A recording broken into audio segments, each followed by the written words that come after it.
पंचमस्कंध अध्याय 26 परिच्छेद 16 पान 602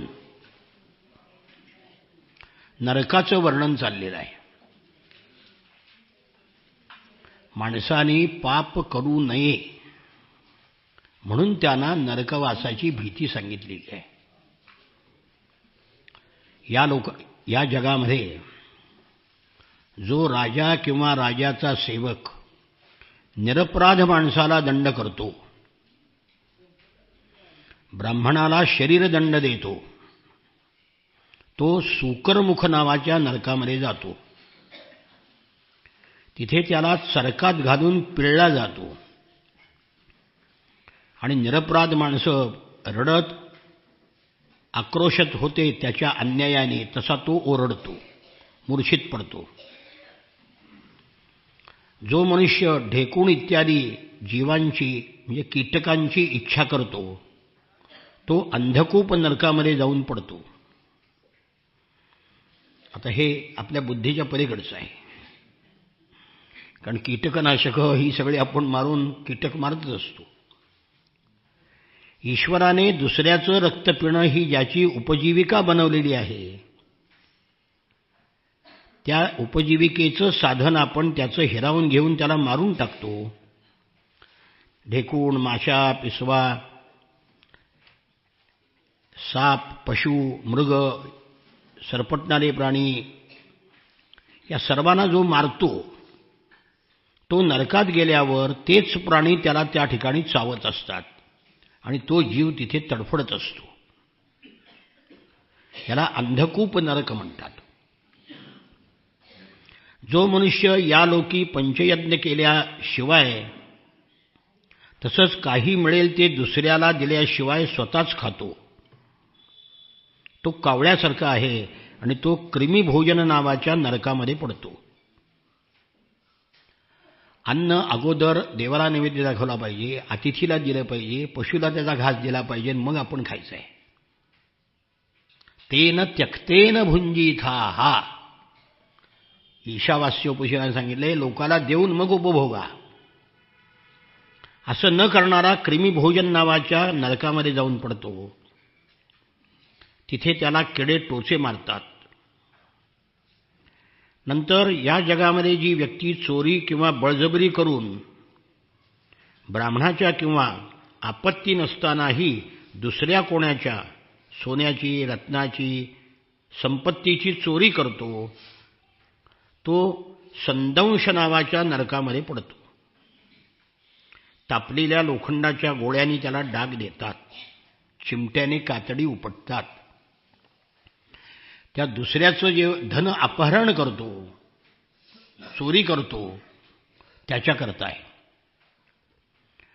पुढचा जो नरक आहे, जो कोणी पुरुष अयोग्य स्त्रीशी आणि जी स्त्री अयोग्य पुरुषाशी व्यभिचार करेल त्याला किंवा तिला तप्तसूर्मी नावाच्या नरकामध्ये टाकलं जातं. तिथे तापलेल्या लोखंडाच्या स्त्रीला किंवा पुरुषाला त्याला आलिंगन द्यायला लावतात. त्यानंतर वज्रकंटक शाल्मली नावाचा नरक आहे. जो या लोकामध्ये पुरुष, पशु या सर्वांच्या बरोबर व्यभिचार करतो तो वज्रकंटक शाल्मली नावाच्या नरकात टाकतो. तिथे शाल्मली नावाचा वृक्ष आहे, त्याचे काटे वज्राप्रमाणे कठीण आहेत. त्या शाल्मली म्हणजे सावरीच्या झाडावर चढवून त्याला खाली ओढतात. जे राजे किंवा राजसेवक श्रेष्ठ कुळामध्ये जन्म घेऊन सुद्धा धर्ममर्यादाचं उल्लंघन करतात ते मेल्यानंतर वैतरणी नदीमध्ये पडतात. या नदीमध्ये मल, मूत्र, पू, रक्त, केस, हाडे, चरबी, मांस, मज्जा या गलिच्छ वस्तू भरलेल्या असतात. त्यातले जीव त्याला ओरबडतात. तो मरत तर नाही, पण सगळं त्याला सोसावं लागतं. नंतर जे लोक पावित्र्य आणि आचाराच्या नियमांचा त्याग करून लज्जेला तिलांजली देऊन टीव्हीवरच्या सगळ्या नट्या लज्जेला तिलांजली दिलेल्या, त्यातल्या त्यात साबणाच्या जाहिराती, बोलायचंच काम नाही. लज्जेला तिलांजली देऊन शूद्र स्त्रियाशी संबंध ठेवून पशुप्रमाणे आचरण करतात. ते सुद्धा पुयोद म्हणजे पुवाचा नरक आहे.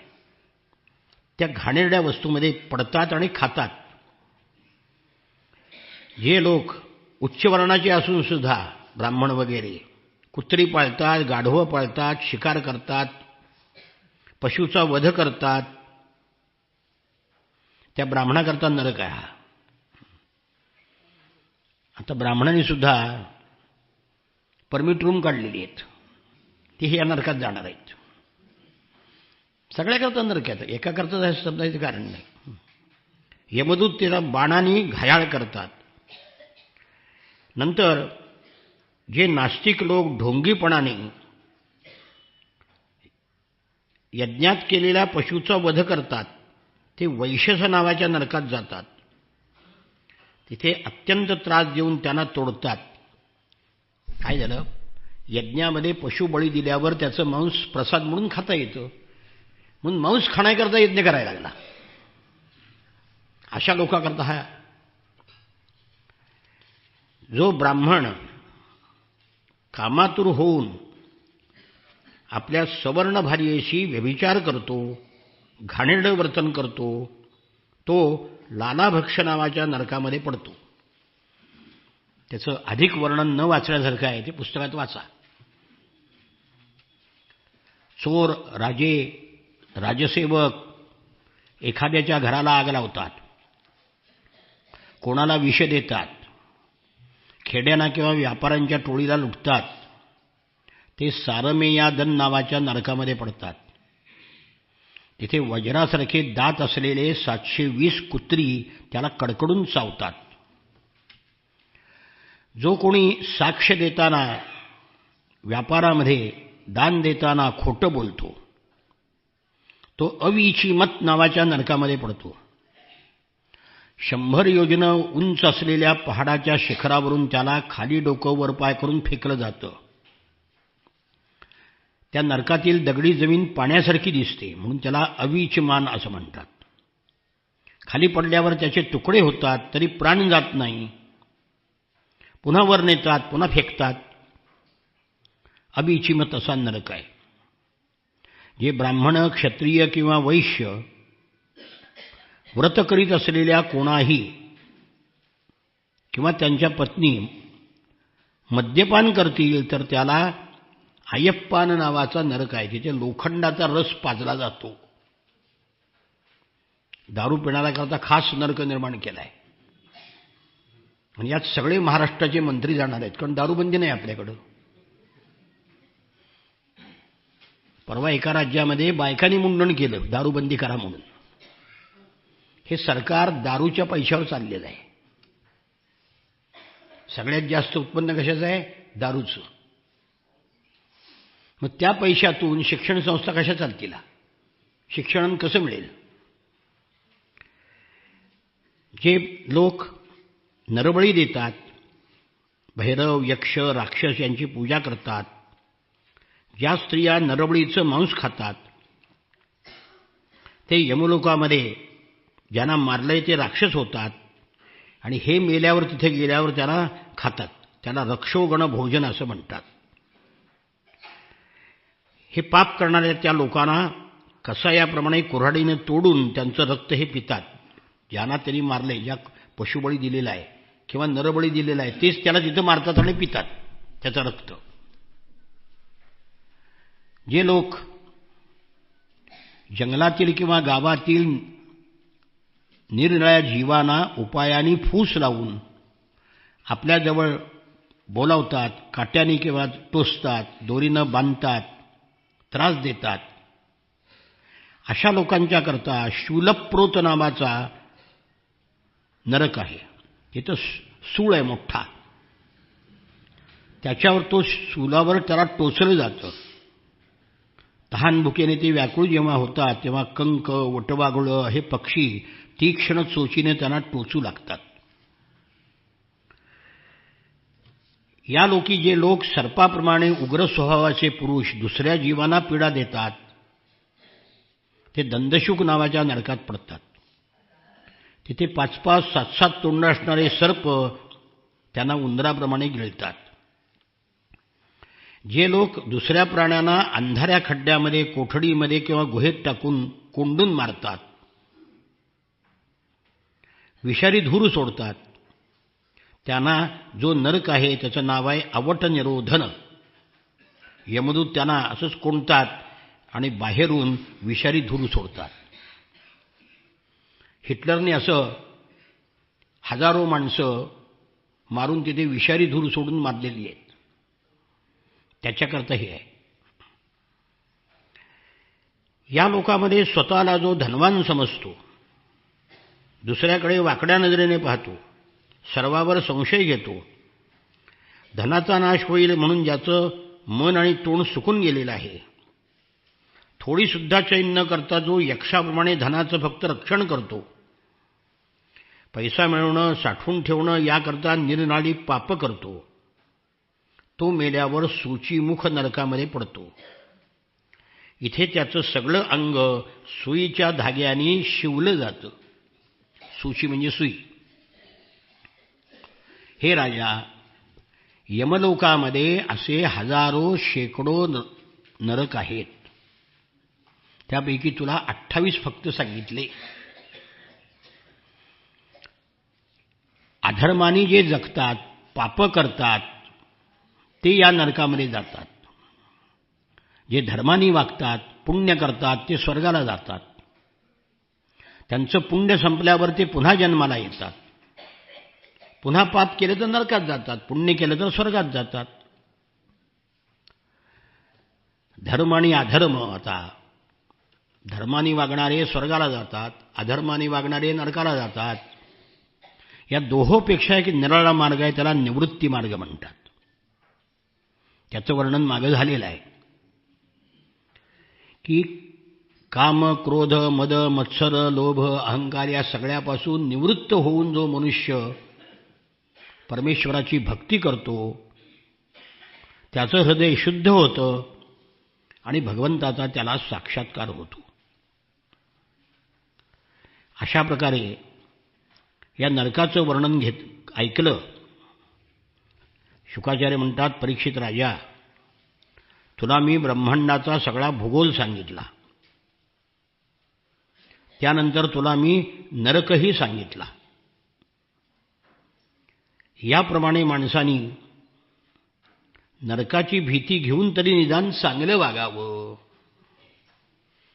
माणसं जसं कायद्याच्या भीतीनं चांगलं वागतात, पण आता कायदे कडक नसल्यामुळे माणसं वाईट वागायला लागलीत, दुसरं काही नाही. कायदे जर पूर्वीसारखे कडक असते, चोरी केली हात तोडायला पाहिजेत, कशाला चोरी करतात पुन्हा. इथे पंचमस्कंद संपलेला आहे. श्रीकृष्ण गोविंद हरे मुरारे, हे नाथ नारायण वासुदेव, प्रद्युम्न दामोदर विश्वनाथ, मुकुंद विष्णु भगवन् नमस्ते. श्रीकृष्ण गोविंद हरे मुरारे, हे नाथ नारायण. गोपाल कृष्ण भगवान की जय, रुक्मिणी माता की जय. षष्ठ स्कंदामध्ये सुरुवातीला परीक्षित राजांनी प्रश्न केला की आचार्य, आपण दुसऱ्या स्कंदामध्ये निवृत्ती मार्गाचं वर्णन केलं. निवृत्ती मार्गाने मनुष्य ब्रह्मलोकाला जातो आणि मुक्त होतो. त्यानंतर आपण तिसऱ्या स्कंदामध्ये प्रवृत्ती मार्ग सांगितला. प्रवृत्ती म्हणजे प्रवृत्त होणे, कर्म करणे. आपला सगळा प्रवृत्ती मार्ग आहे आणि संतांचा निवृत्ती मार्ग आहे. त्या प्रवृत्ती मार्गाने आपल्याला स्वर्गलोकाची प्राप्ती होते, पाप केल्यावर नरकात जातो, वारंवार जन्म मरणाच्या फेऱ्यामध्ये अडकावं लागतं. तेव्हा या सगळ्याचं वर्णन आपण केलं. 4थ्या 5व्या स्कंदामध्ये प्रियव्रत, उत्तानपाद यांचे वंश, त्यांची चरित्र, नंतर ब्रह्मांडाचा सगळा भूगोल, भूमंडळाची स्थिती, हे सगळं आपण मला वर्णन सांगितलं.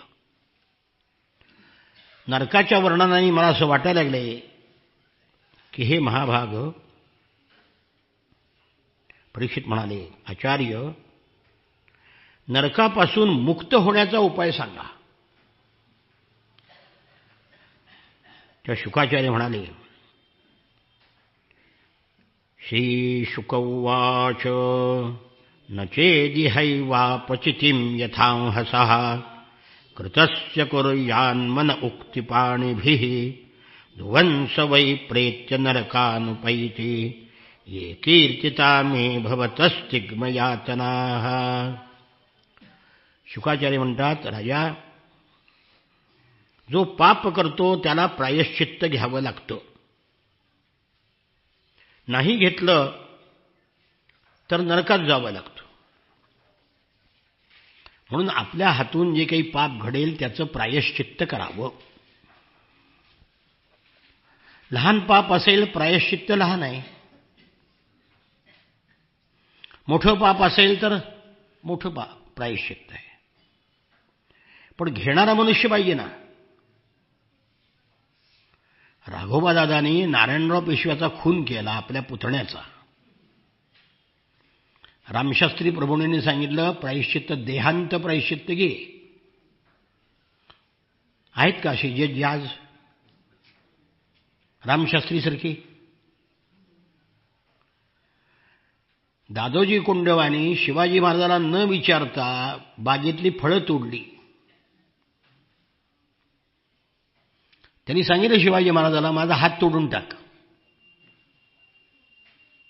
मी तुला न विचारता, अहो म्हणले, तुम्ही गुरु आहात आमचे, कशाला तुम्ही नाही तोडलं तर तुम्हाला कोण तोडतंय हाताला? तुमचा अधिकार आहे. आणि फळं ईश्वराने निर्माण केलीत, आम्ही निर्माण केलेली नाहीत. शिवरायाने शिक्षा दिली नाही दादोजी कोंडदेवाला, म्हणून त्यांनी जन्मभर आपल्या एका हाताची बाही कापून टाकली. एका बाहीचंच अंगरखा घालत होती. आणि त्याचा पुतळा या मूर्खाने काढून टाकला येत नाही. इतकी बेअक्कल माणसं आहे ती. अरे शिवाजी महाराज ज्याला गुरु मानत होते त्याची योग्यता काय असेल? ज्याप्रमाणे रोगाचं कारण जाणणारा वैद्य रोग कसा आहे त्याप्रमाणे औषध देतो, तसं पाप कसं आहे त्याप्रमाणे प्रायश्चित्त घ्यावं.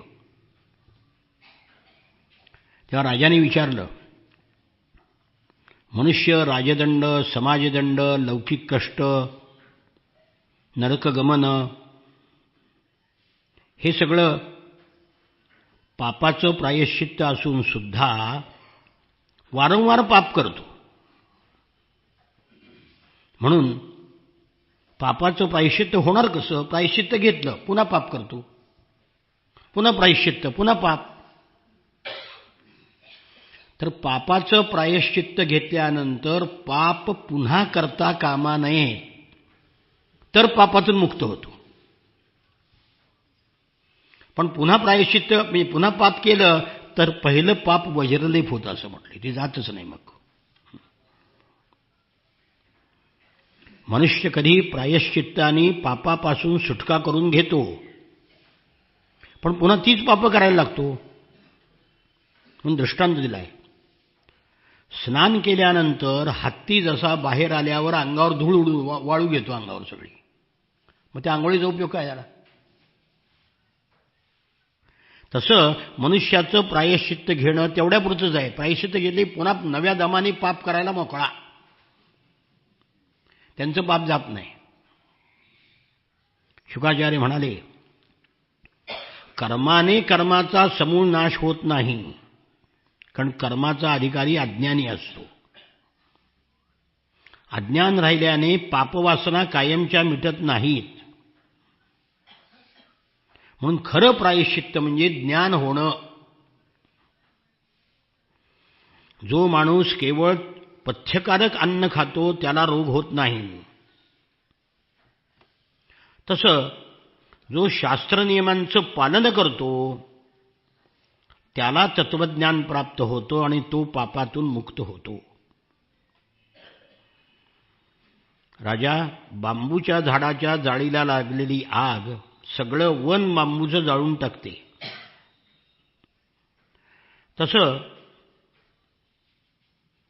ब्रह्मचर्य, तपश्चर्या, इंद्रिय दमन, मनाची स्थिरता, दान, सत्य, अंतर्बाह्य पवित्रता, यमनियम या साधनांनी पाप नष्ट होतात. वाल्याकोळ्याची पाप गेली की नाही? किती पाप होतं कल्पनाच करू शकत नाही. एक माणूस मारला की एक खडा रांजणात टाकायचा, अशी 7 रांजणं भरली होती, इतकी माणसं मारली. मला वाटत नाही जगाच्या इतिहासामध्ये माणसं मारण्याचं रेकॉर्ड वाल्याकोळ्याचं कोणी तोडलं असेल. पण त्यातून सुद्धा रामनाम घेतलं. किती घेतलं? अंगावर वारूळ साचलं, मग नष्ट झालं. पर्वताप्रमाणे पातक करणे, वज्रलेप होणे अभक्तासी. अभक्त जे आहेत त्यांचा पाप वज्रलेप होतं. आणि तपश्चर्या करतात, नामस्मरण करतात, पुन्हा पाप करत नाहीत, त्यांचं पाप नष्ट होतं. भगवंताच्या आश्रयाने राहणारे भक्त भक्तीनं सगळी पापं नाहीशी करतात. जसं सूर्य धुकं नाहीसं करतो तसं भक्तीनं पाप नष्ट होतात. परीक्षित राजा, भगवंताला आत्मसमर्पण केल्याने, भक्ताची सेवा केल्याने पापी पुरुषाची शुद्धी जशी होती तशी तपानी होत नाही.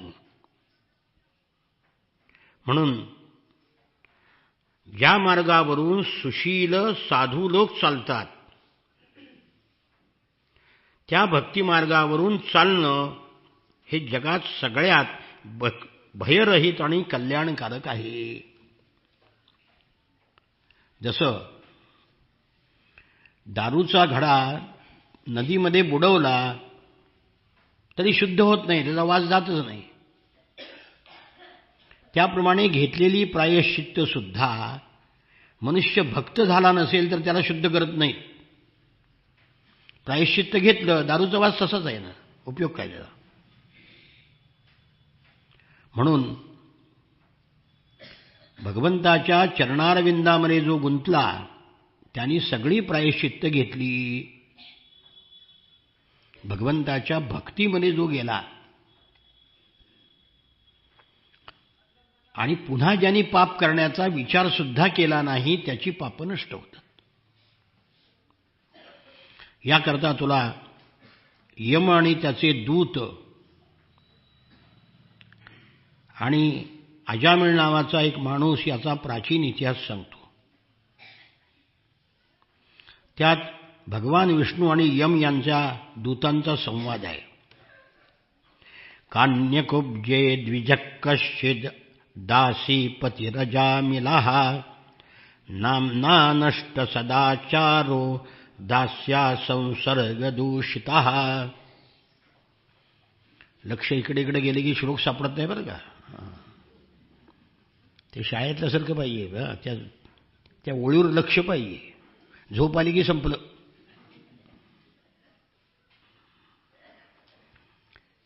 कन्यकुब्ज देशामध्ये, कन्यकुब्ज म्हणजे याचं कनोज, दासीपती अजामिळ नावाचा ब्राह्मण राहत होता. दासीच्या संसर्गाने दूषित झालेला होता, सदाचार सोडलेला होता, पापी होता. कधी वाटसरूंना बांधून ठेवी, कधी जुगार खेळत असे, कधी कपटाने धन लुटीत असे, कधी चोऱ्या करीत होता, लोकांना त्रास देत होता आणि आपल्या कुटुंबाचं पोषण करीत होता. इतका पापी. दासीच्या पासून त्याला मुलं झाली आणि आयुष्याचा त्याच्या या पापामध्ये 88 वर्षाचा काळ निघून गेला. पापी माणसं जास्त जगतात. कॅन्सर झाला तरी मरत नाहीत. अमेरिकेत जाऊन औषध घेऊन येतात. सगळं जग प्रार्थना करते हे केव्हा मरतोय केव्हा मरतो, पण ती मरत नाही. आणि चांगली माणसं लगेच मरतात. इथे फुलांना मरण जन्मता, दगडांना पण चिरंजीविता. बोरी बाभळी उगाच जगती, चंदन माथी कुठार. हे राजे आहे, त्याला काही राहते. हा पापी माणूस 88 वर्ष जगला. त्याला 10 मुलं होती. त्या ठेवलेल्या बाईपासून वेश्या होती. आणि अशा लोकांना संतती जास्त. बुद्धिमान चांगल्या माणसाला हम दोन हमारा एक. आणि झोपडपट्टीत 10-10. काय होणार आहे देशाचं? चांगली संतती कमी व्हायला लागली आहे आणि वाईट संतती वाढायला लागली आहे. त्याचं नाव ठेवलं नारायण. आई वडील त्याच्यावर अतिशय प्रेम करत होते. त्या वृद्ध अजामळाचं मन बोबडं बोलणाऱ्या नारायणामध्ये गुंतलं होतं. आपल्या मुलाचे खेळ पाहून त्याला अतिशय आनंद होत होता. मुलाच्या स्नेहबंधनाने तो बांधला गेला होता. जेवता खाताना त्याला जीव घालत होता, पाणी पिताना त्याला पाणी पाजत होता. आणि त्या मुलाच्या प्रेमामध्ये तो इतका गर्क झाला की मृत्यू जवळ केव्हा आला हे कळलं सुद्धा नाही. आणि कळत नाही तेच बरं आहे. नाहीतर 4 दिवस राहिले, 3 दिवस राहिले, 2 दिवस राहिले, जगणं असह्य झालं असतं. मृत्यू जर कळला असता आपल्याला. तेव्हा अजामिळाला मग मरण आलं. आपल्याला घेऊन जाण्यासाठी अत्यंत भयानक असे 3 यमदूत आलेले पाहिले. त्यांच्या हातामध्ये फास होते. तोंड रागाने वाकडी जिकडी झाली होती. शरीरावरचे केस ताठ उभा राहिले होते. तो घाबरला. जवळ त्याचा मुलगा नारायण खेळत होता आणि त्यांनी मोठ्यांदा हाक मारली, नारायणा धाव.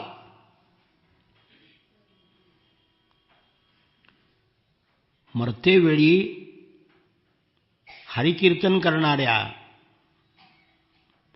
हरिकीर्तन म्हणजे भगवंताचं नाव घेतलं, अजामळाच्या तोंडून आपल्या स्वामीचं नाव यमदूताने ऐकलं. स्वामीचं म्हणजे नारायणाचं, जगताचा मालक, त्याचं नाव ऐकलं. तेव्हा ते यमाचे दूत अजामळाच्या शरीरातून त्याचा प्राण ओढून नेत होते. ती जी हाक ठोकली त्यांनी नारायणा, ती वैकुंठ लोकाला गेली आणि तिथून विष्णुदूत धावत आली. आणि विष्णुदूतानी आपली ताकद लावून यमदूतांना अडवलं. अडवल्यानंतर यमराजाचे दूत म्हणाले, धर्मराज जो यमधर्म आहे त्याच्या आज्ञेला अडवणारे तुम्ही कोण? तुम्ही कोणाचे दूत आहात? कोठून आलात? आम्हाला याला नेत असताना का अडवता? तुम्ही कुणी देव आहात, उपदेव आहात, सिद्ध श्रेष्ठ कुणी आहात का? तुमचे डोळे कमरदलाप्रमाणे आहेत, पिवळी वस्त्र परिधान केली आहे, डोक्यावर मुकुट आहे, कानात कुंडल, गळ्यामध्ये कमलपुष्पाचे हार आहेत. यमदूत विष्णुदूताला म्हणतायत,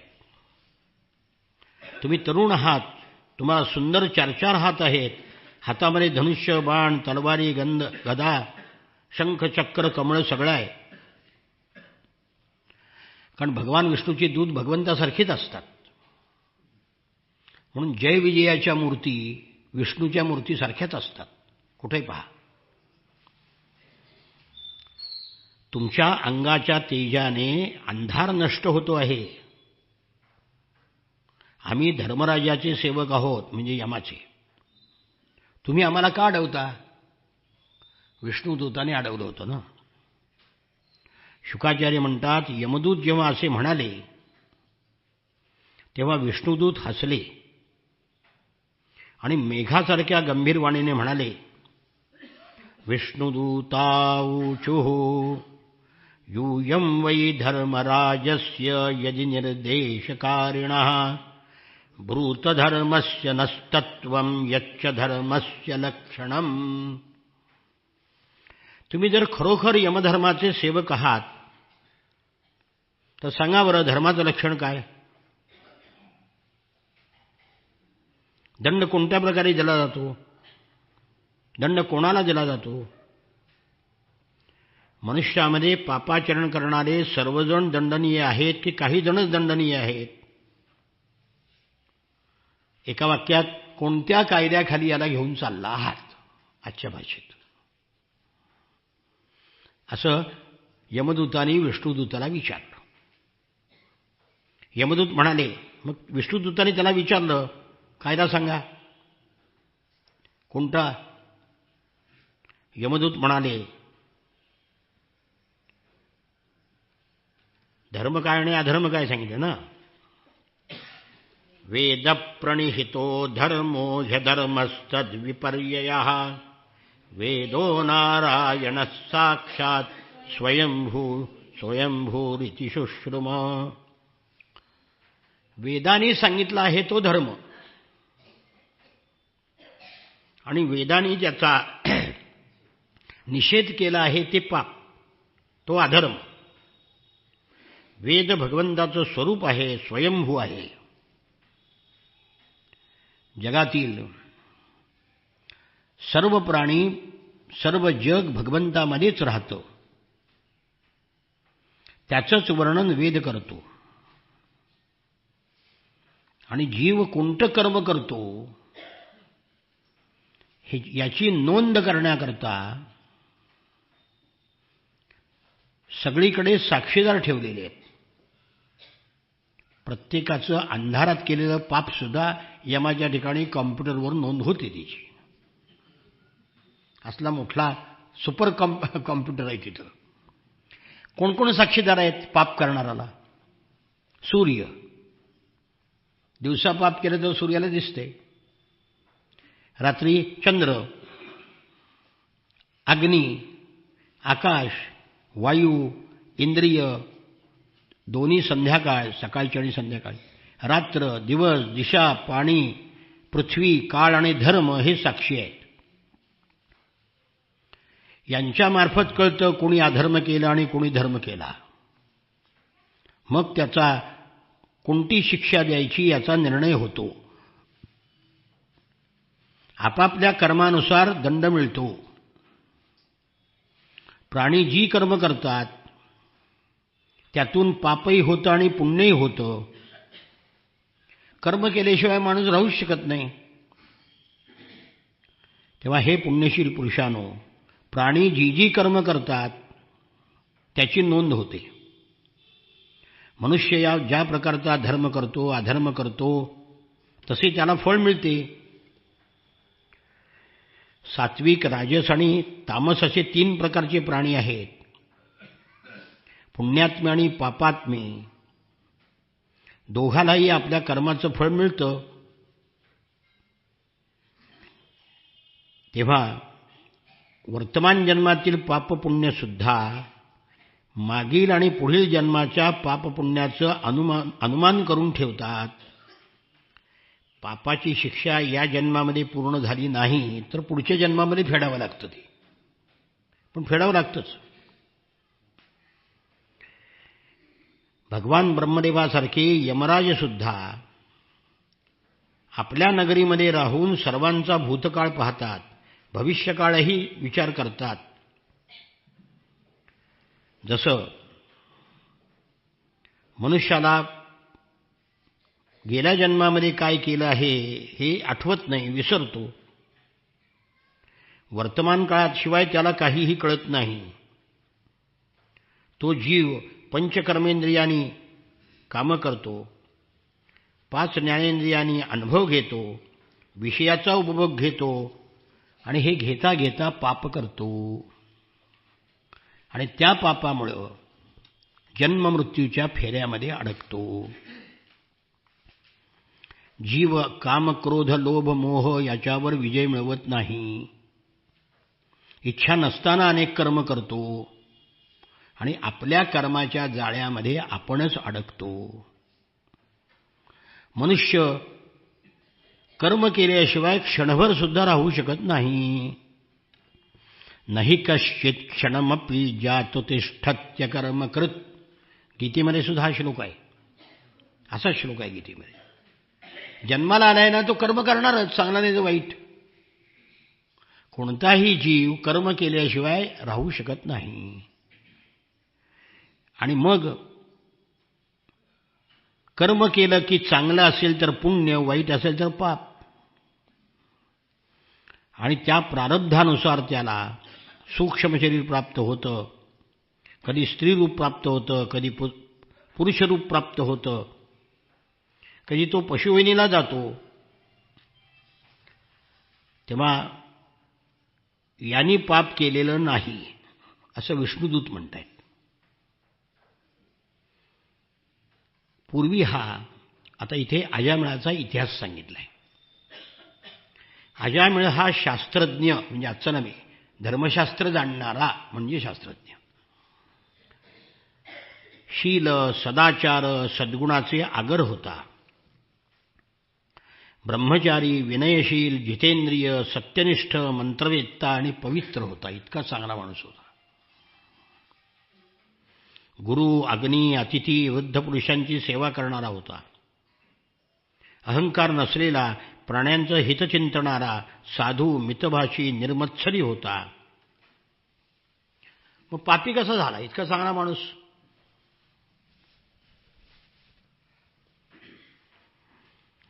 आमदार झाला, खासदार झाला म्हणून पैसे खायला लागला. पहिला चांगला होता, पुष्कळ चांगला होता, अधिकार आला ना. हे तर तसं नाही झालं. हा एकदा दर्भ समिधा आणण्याकरता अरण्यात गेला. फळं फुलं समिधा घेऊन परत येऊ लागला. परत येताना एका झाडाखाली एक कामातुर झालेला शूद्र मद्यपान करून वेश्येबरोबर क्रीडा करीत होता. वेश्यासुद्धा मद्यपानाने धुंद झाली होती. नशेमुळे डोळे भिरभिरत होते. आणि हा निर्लज्ज आचारभ्रष्ट शूद्र तिच्याबरोबर गात होता, हसत होता, क्रीडा करीत होता. हे वाईट दृश्य पाहिलं अजामिळाने आणि त्याच्या मनामध्ये कामाचा संचार झाला. मी इतका चांगला सदाचारी ब्राह्मण एक वाईट दृश्य पाहिल्यामुळे बिघडला. आम्ही असली दृश्य सहकुटुंब सहपरिवार टीव्हीवर रोज पाहतो. 24 तास नाही झोप आली की टीव्ही लावला. टीव्ही लावल्यावर झोप गेली कशी? वर्तमानपत्रात तेच, मासिकात तेच, सगळीकडे चित्र तीच. अजामिळाने त्याचं चित्त कामवेगाने विचलित झालं. मन आवरण्याचा प्रयत्न केला पण शक्य झालं नाही. त्या कामपिशाच्याने त्याचं मन ग्रासून टाकलं. त्याची शुद्ध बुद्धी हरपली गेली. मनाने सदैव वेश्येचंच चिंतन करू लागला. स्वधर्म सोडून दिला. पित्याची सर्व संपत्ती खर्च करून त्या वेश्येलाच घरी आणलं आणि तिला आवडणाऱ्या सगळ्या गोष्टी तो करू लागला. तिच्या स्वच्छंदी नेत्रकटाक्षाने भुलून गेला आणि त्याची जी कुलीन नवयुवती विवाहित बायको होती तिलाही टाकून दिलं. हा मूर्ख ब्राह्मण न्यायाने अन्यायाने मिळेल ते धन मिळवायला लागला आणि त्या वेश्येपासून त्याला मुलं झाली. पापाच्या पैशाने तो कुटुंबाचं पालनपोषण करू लागला. शास्त्राचं उल्लंघन करून स्वच्छंदाचरण केलं. त्याला सत्पुरुषांनी त्याची निंदा केली आहे. पुष्कळ दिवस त्या वेश्येच्या संगतीमध्ये तिने दिलेल्या अपवित्र अन्नाने त्यानं जीवन व्यतीत केलं. सगळं जीवन पापमय झालं, प्रायश्चित्त घेतलं नाही, म्हणून यमदूत म्हणतायत की आम्ही याला यमराजाकडे घेऊन चाललोय. तुम्ही विचारलंय ना, याला कशाकरता अटक करून चालत घेऊन? इतकी पाप केली त्यांनी. शुकाचार्य म्हणतात की धर्माचं मर्म जाणणाऱ्या विष्णुदूतांनी यमदूताचं हे भाषण ऐकलं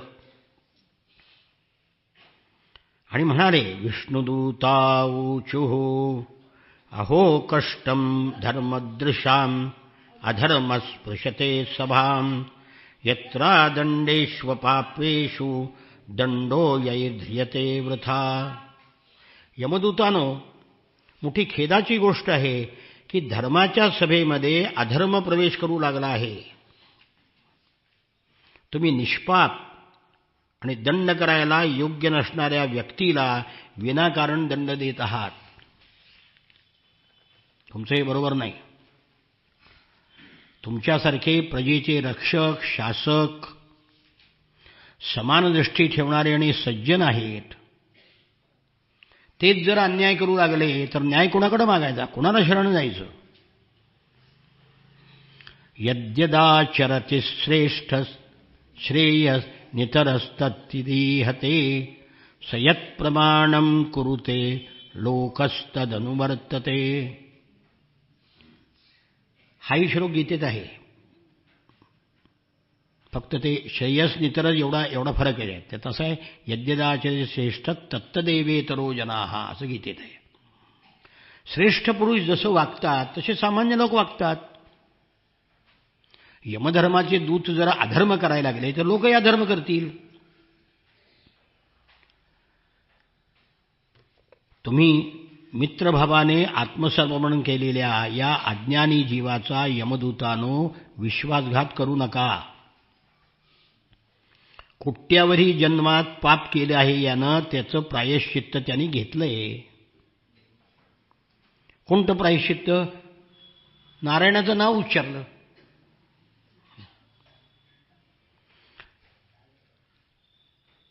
एकेनैव ह्यघोन्नस्य कृतं स्यादघनिष्कृतं यदा नारायणायेति जगाद चतुरक्षरम.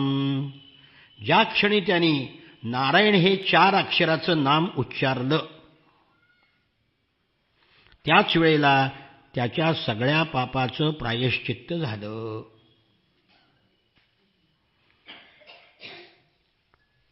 नामस्मरणाने वाटेल ते पाप नष्ट होतं. चोर, मद्यपी, मित्रद्रोही, वज्रघाती, गुरुपत्नी समागमी, स्त्री, राजा, पिता आणि गाईला मारणारा, अशी भयंकर पाप करणारा सुद्धा माणूस, त्याचं प्रायश्चित्त हे एकच आहे की भगवंताच्या नावाचा उच्चार करावा. जी नावं भगवंताच्या गुणाचं ज्ञान करून देणारी असतात, प्रायश्चित्त घेतल्यानंतर सुद्धा पुन्हा पापाकडे गेला तर प्रायश्चित्त पूर्ण होत नाही. म्हणून पापाचा समूळ नाश करायची इच्छा असेल तर भगवंताच्या गुणाचं वर्णन केलं पाहिजे, तर चित्त शुद्ध होतं. यांनी नारायणाचं नाव उच्चारलेलं आहे, याची पापं जळून गेलेली आहेत, हा निष्पाप झालेला आहे, म्हणून अजामिळाला नेऊ नका असं विष्णुदूत म्हणाले. मरते वेळी यांनी भगवंताचं नाव घेतलंय.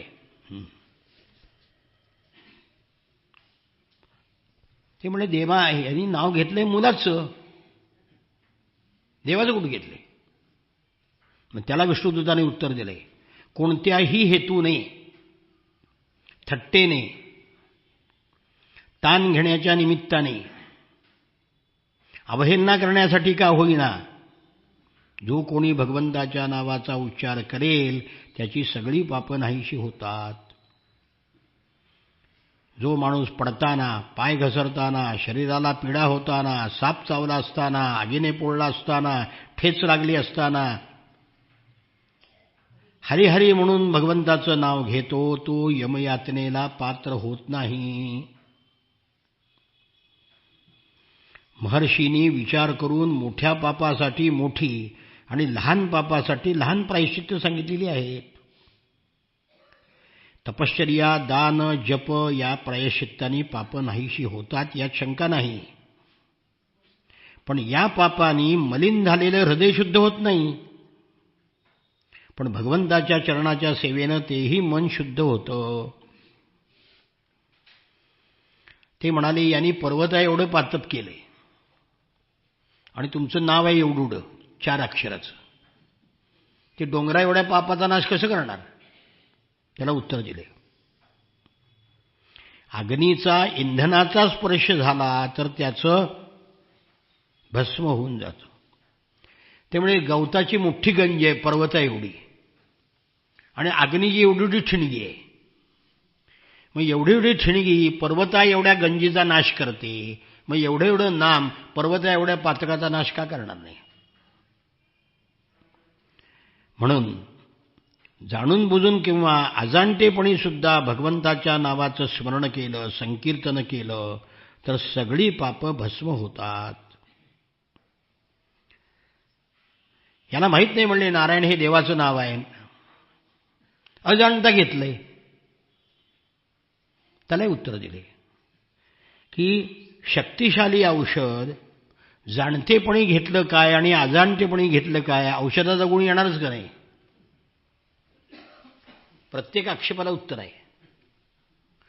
नाहीतर आपण कोणतं औषध घेतो हे आपल्याला कुठं माहिती आहे? मी सुद्धा 8 गोळ्या रोज घेतो,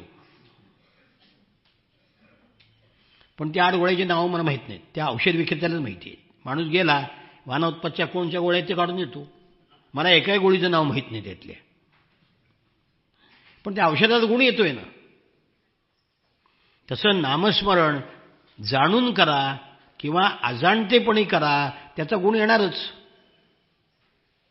शुकाचार्य म्हणतात, अशा प्रकारे भगवंताच्या पार्षदांनी भागवत धर्माचा सर्व निर्णय त्यांना ऐकवला आणि मग यमदूतांनी अजामिळाला यमदूताच्या पाशातून सोडवलं. विष्णुदूताचं भाषण ऐकून यमदूत यमराजाकडे गेले, सगळा वृत्तांत सांगितला. अजामिळ इकडं यमदूताच्या फासातून सुटला आणि भगवंताचे 2 पार्षद विष्णुदूत समोर दिसले. मस्तक लावून त्यांनी नमस्कार केला. हे परीक्षित राजा, विष्णुदूतांनी पाहिलं की अजामिळ काहीतरी बोलू इच्छितोय, पण लगेच ते अंतर्धान पावले. या निमित्ताने अजामिळाने भगवंताच्या पार्षदाकडून विशुद्ध भागवत धर्म ऐकला. यमदूताच्या तोंडातून वेदोक्त धर्माचंही श्रवण केलं. भगवंताचा महिमा ऐकल्याने परिणाम काय झाला? अजामिळाच्या हृदयामध्ये भक्तीचा उदय झाला. आपली सगळी पापं आठवून त्याला पश्चात्ताप होऊ लागला. विचार करावा लागला, अरे अरे अरे, मी कसा इंद्रियाचा दास बनलो. दासीपासून पुत्रांना जन्म देऊन माझं ब्राह्मणत्व नष्ट केलं. धिक्कार असो माझा. संतांच्या निंदेला मी पात्र झालो. कुळाला कलंक लावला. पतिव्रता स्त्रीला सोडून दिलं. वेश्येशी संबंध केला. किती नीच आहे मी. माझे आईवडील सुद्धा वृद्ध असहाय्य होते, त्यांचाही मी त्याग केला. किती कृतज्ञ नाही मी. खात्रीनं मी भयानक अशा नरकात पडणार जिथे अधर्मी कामी लोक असतात. पण आता जे मी अद्भुत दृश्य पाहिलं ते स्वप्न होतं का खरं होतं? हातामध्ये फास घेऊन यमदूत मला ओढून नेत होते, ते कुठे गेले? मला सोडवण्याकरता 4 सुंदर सिद्ध पुरुष आले, ते कुठे गेले? मी महापापी होतो आहे, तरी सुद्धा मला श्रेष्ठ देवतांचं दर्शन झालं. माझं नक्की कल्याण होणार. म्हणून त्याचं हृदय आनंदाने भरून या. नाहीतर वेश्यागमनी अत्यंत अपवित्र अशा माझ्या जिभेवर मरायच्या वेळी भगवंताचं नाव आलं कसं? कुठे मी महाकपटी, पापी, निर्लज्ज ब्राह्मण्य नष्ट करणारा, आणि कुठं ते भगवंताचं परममंगल नारायण हे नाम. म्हणून आता मी माझं मन, इंद्रिय, प्राणांना वश करून प्रयत्न करीन की पुन्हा मला या अंधकारमय नरकामध्ये जावं लागणार नाही. मी सगळी बंधनं तोडून प्राण्याचं हित करीन, वासना शांत करीन, सर्वाबरोबर मित्रतेचा व्यवहार ठेवीन, दुःखितावर दया करीन, पूर्ण संयमाने राहीन. मला या मायेनं खूप नाचवलंय, मी मायेपासून मुक्त होईन. मी आता परमात्म्याला ओळखलं आहे, म्हणून माझं शरीर आता मी माझेपण सोडून कीर्तन वगैरे करून माझं मन शुद्ध करून भगवंताच्या ठिकाणी ते जडवीन. खरा पश्चात्ताप झाला. पश्चात्तापेन शुद्धी, पश्चात्तापानेच शुद्धी प्राप्त होते. शुकाचार्य म्हणतात, त्या महात्म्यांचा थोडा वेळ झालेल्या सत्संगाने त्या यमदूताचा आणि त्या विष्णुदूताचा किती वेळ, थोडा वेळ सत्संग झाला, त्याला तीव्र वैराग्य निर्माण झालं. सर्व बंधनं सोडली, हरिद्वारला गेला, आश्रमामध्ये राहिला, इंद्रियाला विषयापासून दूर केलं, मन बुद्धीला जोडलं, आत्मचिंतन केलं, विषयापासून वेगळं केलं मनाला, परब्रह्माशी मन जोडलं, आणि मग हळूहळू अजामिळाची बुद्धी भगवंताच्या ठिकाणी स्थिर झाली. आणि तो तपश्चर्या करून, इंद्रिय दमन करून अतिशय शुद्ध झाला. आणि ते 4 दूत, विष्णुदूत पुन्हा समोर दिसायला लागले.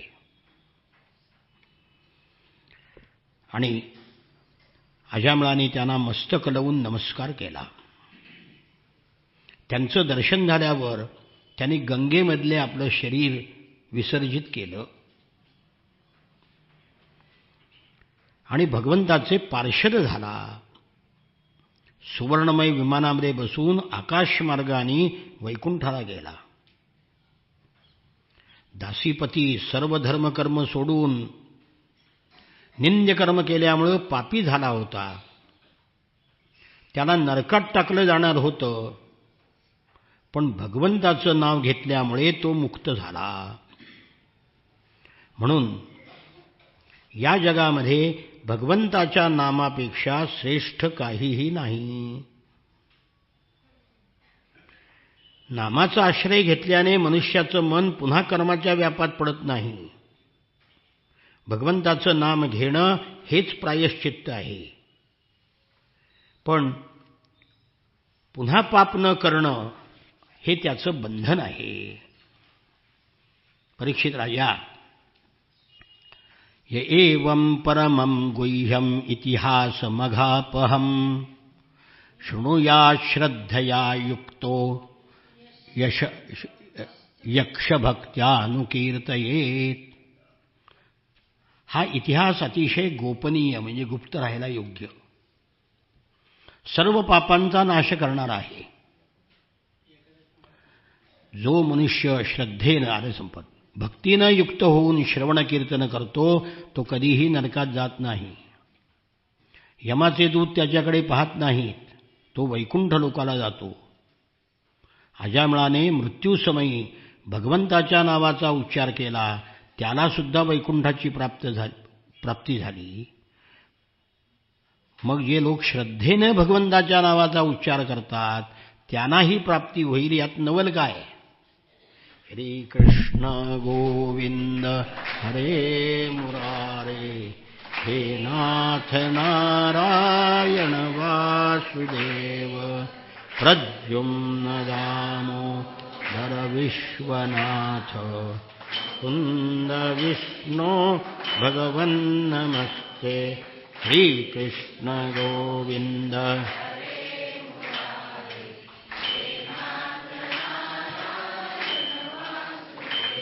गोपाल कृष्ण भगवान की जय।